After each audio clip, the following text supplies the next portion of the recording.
Oui, bien sûr. Bonjour à tous. Paracha d'aujourd'hui, c'est la paracha de Balak. Et on va voir aujourd'hui ensemble un sujet merveilleux qui est le sujet qui nous explique quel est notre destin. Comment connaître notre destin? Comment on peut savoir quel est notre destin? Et pourquoi tout ça? Parce que la paracha d'aujourd'hui, c'est la paracha qui te parle justement à la fin de ce qu'on appelle le Goral. Et on va voir que c'est énormément important par rapport au fait que grâce au Goral, grâce au destin de la paracha de cette semaine, on va pouvoir apprendre quel est notre destin sur Terre. Beaucoup de gens se demandent la question, comment savoir que je suis à la bonne place, au bon endroit, au bon moment? Comment savoir que je fais le bon travail? Comment savoir que je me suis marié avec la bonne femme, au bon mari? Comment savoir que j'habite dans le bon endroit où je devrais habiter? Et ça, c'est un sujet majeur. Et c'est un sujet qu'on va voir dans la paracha de cette semaine qui nous explique qu'est-ce que ça veut dire le destin. Le Goral en hébreu. Commençons avec une histoire. On va voir pourquoi, parce qu'on parle de ça à la fin de la paracha de Balak. Rabbi Yonatan Aipshitz, et il a dit qu'il faut l'arrêter. L'arrêter tout de suite. Ils l'ont mis en prison. Le soir, le roi, il va vers la cellule. Et il lui dit, je suis sûr que vous connaissant comme quelqu'un de tellement intelligent, il y a quelque chose ici. Certainement, c'était pas, comment on appelle ça? C'était pas par hasard que vous m'avez répondu, vous savez pas où vous allez aujourd'hui. Qu'est-ce que vous voulez dire avec cette réponse? Et bien, Nathan Aipshitz a répondu la réponse suivante. Il a dit, regarde, quand je suis sorti de chez moi ce matin, je pensais vraiment que j'allais à la synagogue. Et au final, j'ai fini en cellule. En cellule, en garde à vue. J'ai rapport avec des prostituées. Des prostituées qui étaient les filles de Péor. Et on voit en général qu'est-ce qui intéresse un mauvais prophète, un prophète des nations à l'époque. L'honneur, les envies, l'argent. Balak, le roi de Moab, lui, il a reçu ce conseil. Et les filles de Moab et de Midian sont parties pour aller séduire le peuple juif. Et avec ça, essayer de les entraîner à faire l'idolâtrie. Voilà que se lève une personne qui s'appelle Pinchas, qui était le petit-fils d'Aaron à Cohen. Il rappelle à Moshe ce que Moshe lui-même lui a appris dans le passé. Que Moshe lui a dit dans le passé que Kanaïm Pogimbo, que celui qui a un rapport avec une telle fille, on peut le toucher, on peut le punir. Et Moshe lui a dit, tu sais quoi, celui qui donne l'ordre, c'est à lui de diriger, c'est à lui de continuer. C'est toi qui dis qu'est-ce qu'il faut faire. Il va d'accord le mettre en place. Pinchas, il a pris une épée dans ses mains, il est rentré dans la tente de Zimri et il a tué les deux, l'un, lui avec sa femme, au même instant. Le Midrash nous dit qu'il y a eu beaucoup de miracles qui ont été faits. Et je n'ai pas exterminé le peuple juif avec ma colère, avec la reine est morte, c'est pour ça que j'ai dit, je veux lui donner une alliance en paix. Mon alliance de paix. À la place que tout le monde remercie Pinchas, qu'il a fait quelque chose pour arrêter l'épidémie, on voit que les tribus ont décidé de se battre contre lui. Et qu'est-ce qu'ils lui ont dit? La fameuse phrase, est-ce que vous avez vu, dernière ligne, est-ce que vous avez vu ce fils de Pouti, qui a Pitem, Avi, que son grand-père avait l'habitude d'engraisser des veaux pour l'idolâtrie, et lui, il vient, il se permet de tuer, d'essayer de tuer ici un chef de tribu. Avec quel droit tu permets de pouvoir le tuer? Qui tuer, pour prendre les choses en main? En deux mots, de décider d'agir, où tous les autres anciens, tous les grands n'ont pas agi. C'est Moshe qui lui a dit. Non, Moshe lui a rien dit, justement. Moshe lui a dit, toi, tu viens, tu me rappelles à Halakha que moi j'ai oublié. Vas-y, fais ce que tu veux. Très bien, mais au départ, Moshe ne savait pas quoi faire. Pourquoi lui, il est parti voir Moshe? Parce qu'il a vu que personne bouge. En deux mots, ils ont dit à Pinchas, c'est quoi cette arrogance? Et la question qui est demandée, comment ça se fait que Moshe et les anciens n'ont pas tué Zimri? Pourquoi ils n'ont rien fait? Pourquoi même ils ont rien fait avec une telle punition parce qu'il a fait telle et telle chose? Et donc c'est la raison pour laquelle Moshe et les anciens n'ont pas pu eux-mêmes détecter, orchestrer, arranger, mettre en place le meurtre de Zimri. Ça c'est le sens simple de la paracha et ça s'arrête là, on termine la parenthèse. Maintenant on va entrer dans la chassidoute qui nous explique. Le Rabbi nous explique ça de manière merveilleuse. Que toute cette machine, toute cette histoire qui est remontée à la fin de la paracha tourne autour d'un mot, le Goral. Le Goral qui veut dire le destin. De telle et telle cause. Il y a des autres personnes qui auraient dû faire. S'ils n'ont pas fait, ça veut dire que tu ne dois rien faire. Et des fois, tu as des gens importants qui font rien et qui ne bougent pas. Quelqu'un peut se dire, puisque personne n'a rien fait, ça veut dire que moi, je ne dois rien faire. Viens à la halakha, elle te dit au contraire. Ça se peut que c'est ton destin. Ça se peut que c'est ton devoir. Pourquoi ça se peut que c'est ton devoir? Parce que justement, peut-être que Dieu a fait en sorte que personne ne bouge afin que toi tu puisses bouger. Afin que toi tu agisses, afin que toi tu prennes le salaire. Et on peut comparer ça avec des milliers de choses qu'on a parlé longuement plusieurs fois. Toujours les mêmes questions. Pourquoi telle et telle personne n'aide pas? Pourquoi telle et telle personne n'agit pas? Et là, la halakha te dit, tu sais quoi? C'est ce qu'on appelle le destin. Il y a certaines choses avec 613 membres. Et le monde en général, il est divisé avec des centaines infinies parties, détails, dossiers, matières, etc. Chaque neshama a son endroit idéal, son endroit exact dans la composition de tout le peuple juif. Et en fonction de cette composition, c'est la raison pour laquelle elle a été envoyée sur terre. C'est un devoir que Dieu donne à telle âme qui a un rapport seulement avec cette âme et pas avec une autre âme. Et qui a un rapport aussi peut-être avec les autres incarnations de l'âme. Voilà, c'est un fil de tzitzit qui s'est attaché aux marches ou quoi que ce soit. Et c'est déchiré un fil.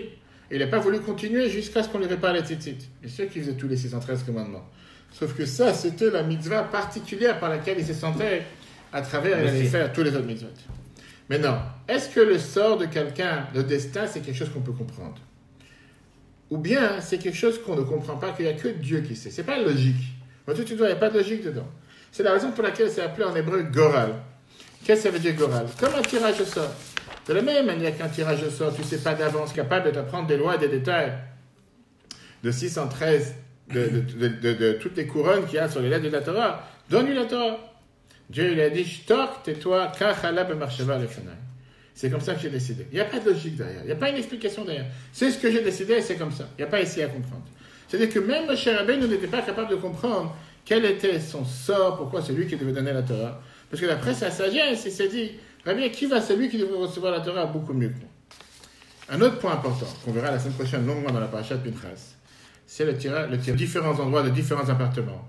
Un groupe de professionnels, un groupe de sages, que eux, ils vont diviser la terre en fonction de certains critères adaptés, en fonction des enfants, en fonction des jeunes. Et chacun pourra savoir quelle est la partie de territoire que chacun a besoin par rapport à sa famille. Et la réponse, elle est, tu sais quoi? Si tu penses que l'attribution de terre, c'était une attribution qui était adaptée seulement en fonction de territoire, peut-être, un comité aurait suffi. Mais là, se cachait derrière aussi une attribution de rôle. On vient du désert. On ne sait absolument rien, ni quoi faire, ni comment faire, dans quel travail on va faire. On n'a pas passé ni le bac, ni le brevet, ni va savoir quoi d'autre. Et tout d'un coup, tu rentres dans un terrain, dans un pays où il y a des terrains qui sont adaptés à planter, des terrains qui sont adaptés à semer, des terrains qui sont adaptés à l'agriculture, des terrains qui sont adaptés à construire, des terrains non constructibles, des terrains qui sont proches des ports de mer, qui sont juste pour la pêche et pour les bateaux, des terrains qui sont juste montagneux, des terrains qui sont dévalés. Et ça, c'est un début de la liste. Comment maintenant toi tu vas savoir où va habiter qui? Comment tu vas décider? Tu es dans le désert pendant 40 ans et la jeune génération ne savent aucunement. Ils ont eu ni mer, ni terre, ni terre, ni montagne, ni quoi que ce soit. Et donc, si on divise la terre en fonction de soi-disant de ce comité d'attribution, comment eux ils vont décider qu'est-ce qui se passe avec ma famille? Quel don j'ai? Est-ce que je suis fait pour être pêcheur ou je suis fait pour travailler dans les montagnes? C'est la raison pour laquelle la Torah te dit que c'était divisé par un goral, par un destin, par un tirage au sort. Parce qu'en fonction de l'endroit qu'on t'attribuait, c'était en fonction de l'endroit qui était adapté pour toi et pour ta famille. Une famille allait devenir des pêcheurs, une famille allait devenir des paysans, des agriculteurs, une famille allait devenir des commerçants, etc. Bien, la Torah te dit que le départagement de la terre était fait au-dessus de la logique. Il n'y a pas ici quelque chose de logique. Tu ne peux pas dire, toi, tu es mieux fait pour être pêcheur. D'où tu sais c'est pour un pêcheur, tu n'as jamais été pêcheur dans ta vie. Comment tu peux dire que l'autre, il est fait pour être agricole, alors s'il n'a jamais eu un terrain agricole? Seulement, la Torah te dit qu'on parle ici des choses qui étaient attachées avec la racine de l'anshama de la personne. Des choses que les gens normaux ne pouvaient pas comprendre, ne pouvaient pas savoir. Et c'est pour ça qu'il fallait faire un tirage au sort. Pas un tirage au sort comme tu as aujourd'hui avec la loterie, mais un tirage au sort dans lequel on te dit que c'était les cartes eux-mêmes de Goral qui parlaient. Tout était fait à pied Hachem par la bouche de Dieu, comme Rachid te dit. Dieu était le seul qui pouvait décider quel rôle tu as dans ta vie à faire, quelle mission tu as dans ta vie à faire. Et c'est en fonction de ça que tu vas habiter dans tel endroit et tout le suite qui va se suivre. Deuxième point. Troisième point. Maintenant qu'on sait que chacun de nous, il a un Goral, il a un destin. Maintenant, on sait que chacun de nous, il a un but dans la vie que Dieu t'a donné depuis le départ pour savoir qu'est-ce que tu vas faire et la neshama qui t'a donné, adapté au travail, etc. La question que tout le monde demande, la question du million d'euros, comme on dit. D'où je sais, qu'est-ce que mon destin? Qu'est-ce que moi je dois faire? Non, mieux, qui sait pourquoi lui il est pauvre, pourquoi il est riche. Pourquoi il est riche? Pas forcément que tout le monde est riche. Je dis d'abord que quelqu'un... Pourquoi lui il est pauvre, pourquoi lui il est riche. Oui, très bien. Donc, mais avant de parler des autres, pour moi-même, d'où je sais quel est mon rôle sur Terre? Quelle est ma mission sur Terre? Quel est le but pourquoi Dieu m'a envoyé sur cette planète? Quel est mon destin? Réponse? Il n'y a pas de réponse à cette question, grande question. Mais on va voir ici les bases. On va découvrir 3 points.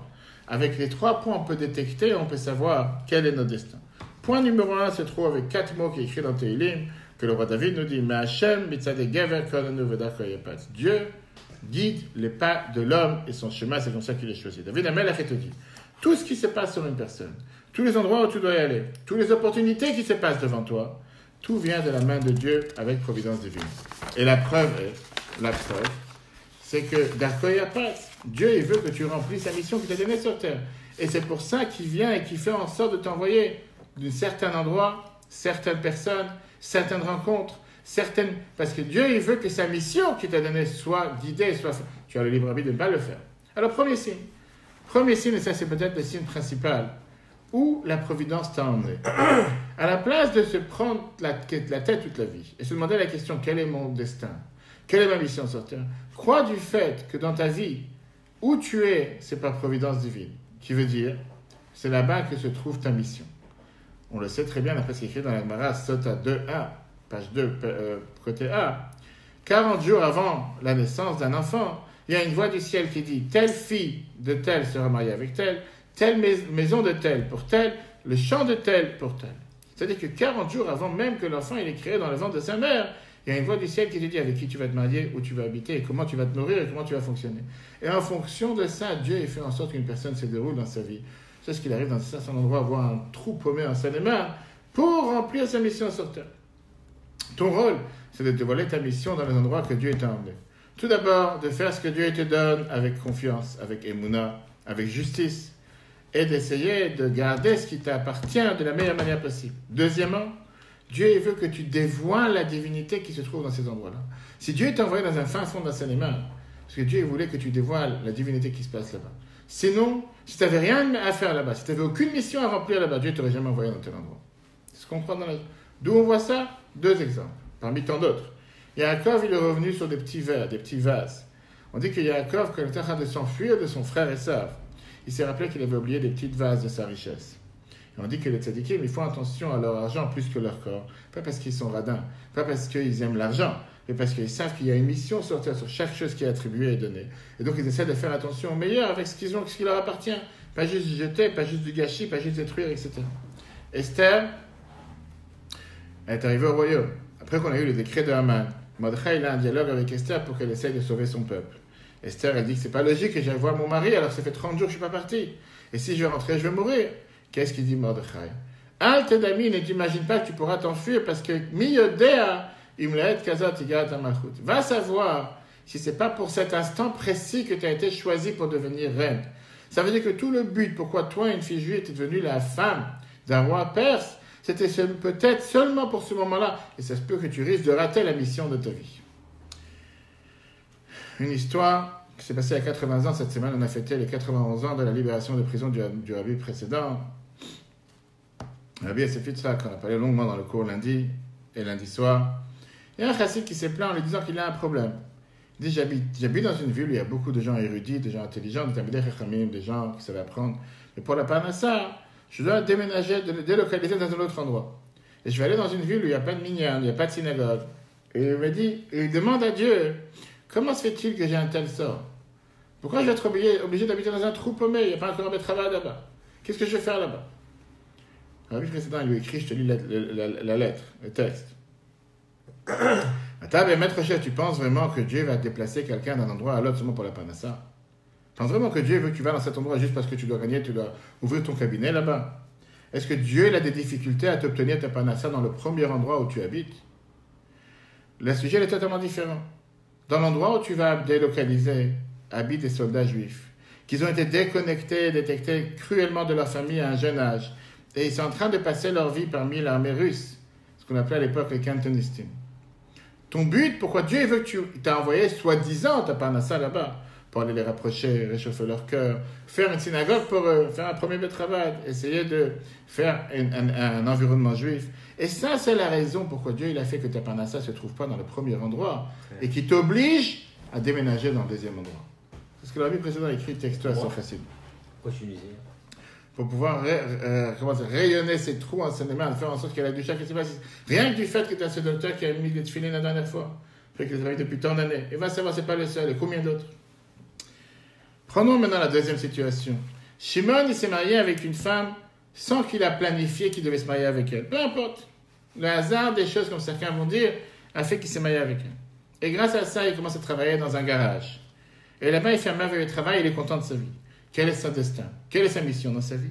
La réponse qu'on peut adapter par rapport à ce qu'on a vu dans la lettre précédente, le fait qu'il s'est marié avec telle femme et le fait qu'il a un rapport avec tel travail, c'est Dieu qui guide les pas de l'homme. C'est le destin de sa neshama et c'est la mission que Dieu lui a donnée sur terre. Pour créer la cellule familiale, pour servir avec foi et montrer ce qu'on appelle la sanctification du nom de Dieu, agir comme il faut dans le travail qu'il est en train d'agir. Et deuxièmement, chercher comment dévoiler la providence divine, comment dévoiler la présence divine parmi la famille, parmi son entourage, dans la société où il se trouve, dans l'environnement où il se trouve, soit les gens qui viennent le voir, soit donner de la zaka pour permettre à d'autres personnes d'apprendre la Torah et faire les mitzvot. Ça c'est le premier point. En fonction de l'endroit où quelqu'un il est, il doit se dire que c'est certainement que Dieu l'a planifié. Oui, il y a des gens qui peuvent faire des erreurs. Des fois, vous voyez, ils se trompent, tu n'es pas obligé d'écouter. Mais en règle générale, Dieu sait ce qu'il fait. Deuxième point, si on vient de voir maintenant les endroits et les conditions extérieures que la providence divine t'a amené dans cet endroit, le deuxième point important de se rappeler, c'est déjà dans l'âme de la personne. Le Baal Shem Tov te dit que quand quelqu'un il sent qu'il a un don ou qu'il a un sentiment vers certaines choses, ça veut dire que certainement c'est dans ça que se trouve sa mission. Et c'est pour ça que lui, il est attiré à faire certaines choses que beaucoup d'autres ne sont pas attirés à le faire. Parce que c'est un rapport avec sa neshama. Et sur ça, le Baal Shem Tov et le Maguid avaient une longue discussion. C'est une des choses avec lesquelles on a accusé le Admour Hazaken auprès du tsar russe. Regarde, je te dis le texte, tu peux le voir ici, le texte, comme l'Admour Hazaken il écrit dans la page 73, il est écrit la chose suivante. Dans le livre des enseignements du Baal Shem Tov, Katouf, c'est écrit. Si Madame Prochek, si quelqu'un il désire une certaine chose, ça veut dire que certainement tu dois réparer cette chose-là. Parce que dans tout il y a de la vitalité. Et apparemment, ça c'est contre notre religion. Parce que Madame Prochek, il te verra. Tu vois ici, plein de fois, quelqu'un il a envie de faire un péché. Admour Hazaken il a répondu une longue réponse au procureur en répondant tout ce qu'ils l'ont accusé. Regarde le dernier paragraphe de la colonne de droite. Gamkan Shina Ben Chaim et Divrazikadi. À Victor, il a encore une fois changé le texte et la pensée du texte. Parce que on voit clairement, chez l'homme Becheshek Veraton Abraham Ladam et Mekres, on ne parle pas ici des choses que quelqu'un il n'a pas envie de le faire. Bien sûr que c'est possible que quelqu'un il a un désir de faire des péchés, que Dieu nous en préserve. Mais là, on explique après la Kabbale la raison qu'on voit tous les jours. Comment ça se fait qu'un certain manger, ça te fait plaisir de manger tel manger et pas un autre manger? Pourquoi toi tu aimes le sucré, moi j'aime le salé? Pourquoi? On peut bien sûr qu'on parle de manger permis.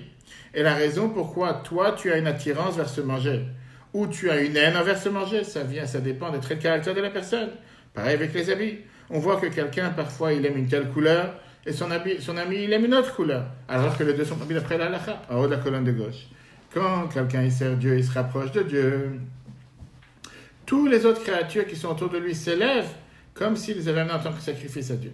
Et puisque chacun d'entre nous a une mission sur terre, un devoir à remplir sa mission sur terre, c'est la raison pour laquelle toi tu es habillé avec tel habit, tu manges tel manger, les autres choses que tu fais, ça montre que ça c'est ce qui est en rapport avec ton destin sur ce monde. Et c'est la raison pour laquelle tu as une attirance juste vers ces choses-là et pas vers les autres choses. Pas bien sûr des choses permises comme on vient de dire. Ça veut dire, le rabbi t'explique, quand quelqu'un il a une attirance de nature à un tel don, musique, peintre, de management, de certaines sciences, jeux, travailler avec des enfants, ça vient de sa neshama. Ça montre que c'est dans ça que se trouve son destin.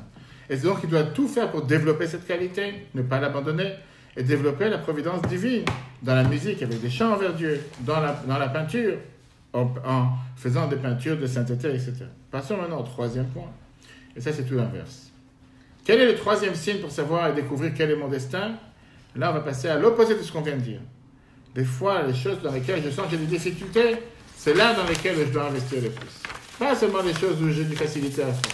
Même les choses où j'ai des difficultés. Il y a la page 74. Si tu as quelqu'un, des fois, qui a une difficulté à faire une certaine mitzvah, ça veut dire que Dieu, il attend de lui de faire cette mitzvah plus que tout le reste. Et c'est pour ça que le mauvais penchant, il essaie de tout faire pour l'empêcher à le faire. Parce qu'il sait que c'est son destin, c'est son devoir. Par exemple, tu as quelqu'un qui a une difficulté à se lever tôt le matin pour aller faire la prière.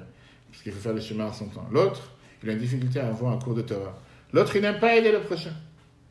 Un quatrième, il n'aime pas investir dans son couple, l'harmonie du couple. Alors que la Torah, elle considère que c'est énormément important. Viens, le rabbi te dit que le fois, Dieu, il fait en sorte que tu as des difficultés sur une certaine chose. C'est la preuve que ça, c'est ce que ta neshama doit réparer. Ça, c'est ce que toi, tu dois faire. Et c'est pour ça que le mauvais penchant, il fait tout pour te mettre des difficultés, particulièrement pour cette mitzvah. Et tu dois prendre toutes tes forces pour pouvoir conquérir le mauvais penchant. Et grâce à ça, réparer ta neshama et réparer ton destin. Le rabbi, il a parlé de ça à des élèves de yeshiva qui partaient maintenant en été, en 1952, pour aller visiter différentes villes en Amérique, qui étaient attachés avec différentes difficultés. En 1952, ce n'était pas la facilité qu'on a aujourd'hui, la voiture avec la clim, etc.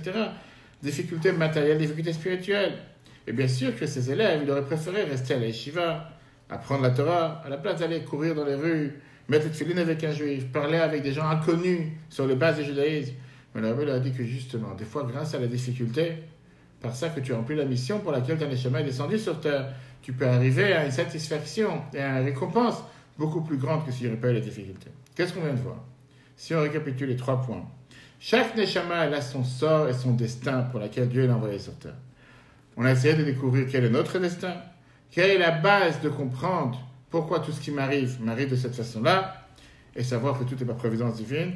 Et de là, on est arrivé à découvrir les 3 points majeurs. Où je suis arrivé, l'endroit et les conditions dans lesquelles la providence divine m'a emmené, c'est là-bas que se trouve ma mission et mon destin. Les tendances que j'ai parfois, ça dépend des tendances de ma neshama, et ça m'apprend que c'est là que se trouve mon destin et ma mission.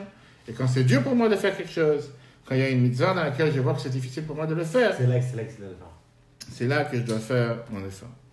Je terminerai avec une merveilleuse histoire. Alors, Rav Yosef Weinberg, c'était un shliach du rabbi qui voyageait beaucoup. Une fois, il est parti en Afrique.